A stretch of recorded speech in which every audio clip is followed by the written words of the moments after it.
the Nigerian Security and Civil Defense Corps has warned the Nigerian Labour Congress against its planned March 1st shutdown of telecommunications services in response to the recent 50% tariff hike. The Private Telecommunications and Communications Senior Staff Association of Nigeria and the Association of Telecommunications Companies of Nigeria similarly pushed back against the NLC's planned boycott of telecom services and shutdown of telecom infrastructure, arguing that such actions are misguided and could harm the industry. The spokesman for the NSCDC, Babawale Afolabi, said that the agency had deployed operatives to the base stations to prevent any action by the protesters. The NLC announced its intention to shut down telecoms operations around the country if the tariff hike was not reversed by the end of February. And now to discuss this, we're joined by social political analyst and former national coordinator, Middle Belt Patriots, Zariyi Yusuf. Mr. Yusuf, many thanks for joining us. How would you assess this decision by the federal government to deploy security agents in light of the potential public unrest over the telecoms tariff hike, or better yet, the protest? Let's leave it there.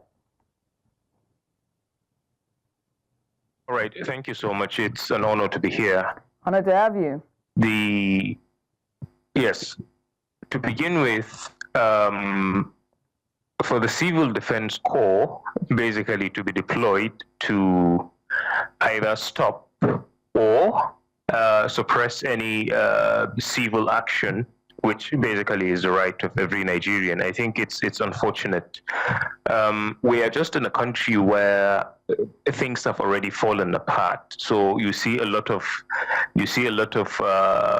unlawful actions. You see a lot of unfortunate things happening.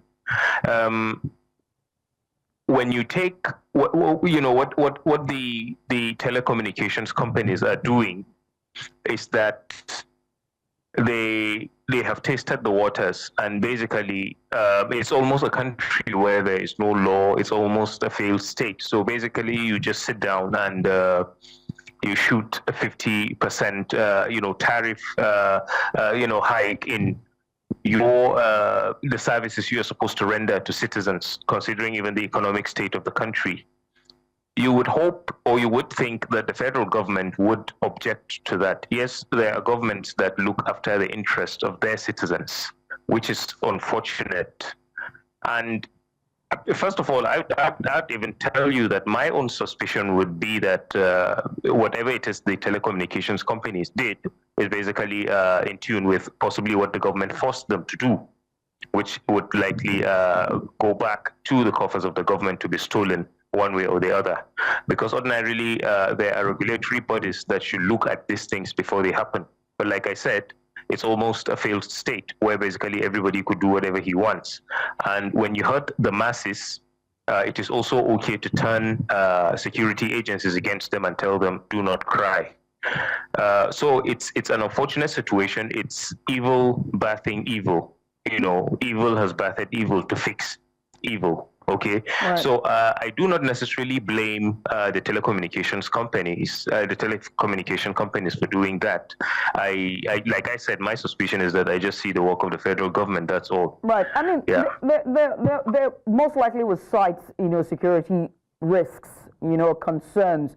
And so one has to ask at this point, what specific security risks are the authorities anticipating in the aftermath of a planned protest or during a planned protest for the NLC, with the NLC?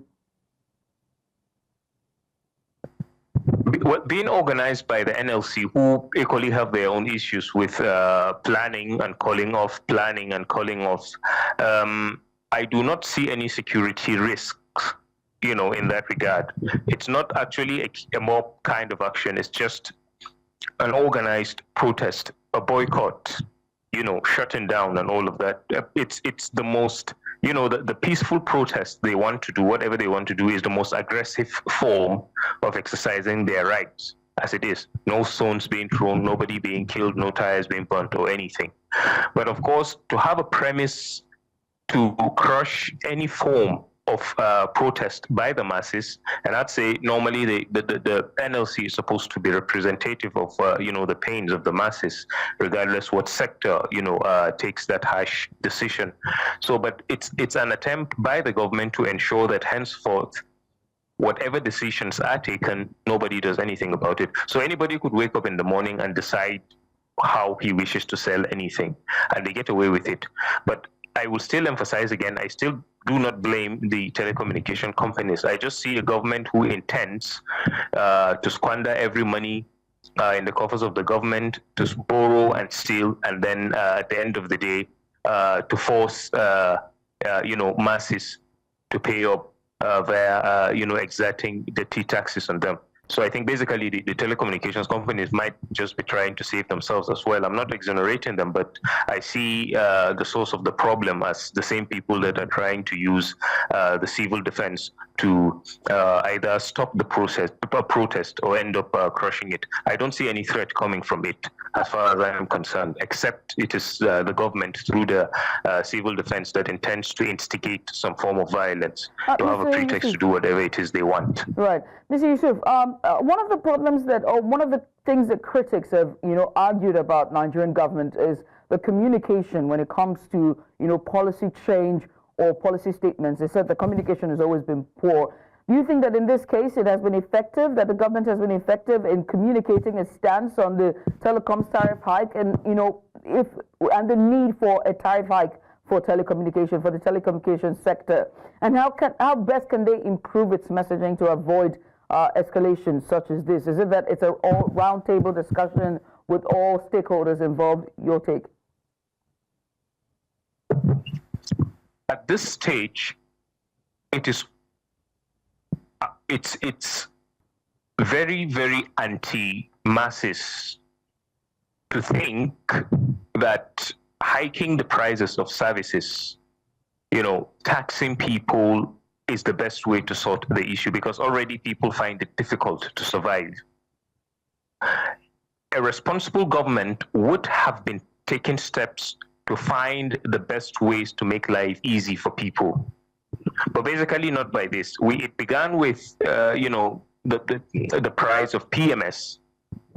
Okay? It began with the price of PMS. Telling people you will fix the economy by starving them, telling people you will fix the economy by killing their power to purchase anything, telling people you will ease their pain by making it almost impossible to rent accommodation, telling people you will ease their pain by trying to make it impossible to communicate. So it doesn't make sense. And that's why I said it's just a government that borrows and steals, gets private jets and does all of that, and then turn back to the masses to extract whatever it is they have failed to provide the masses. So it's not about communication.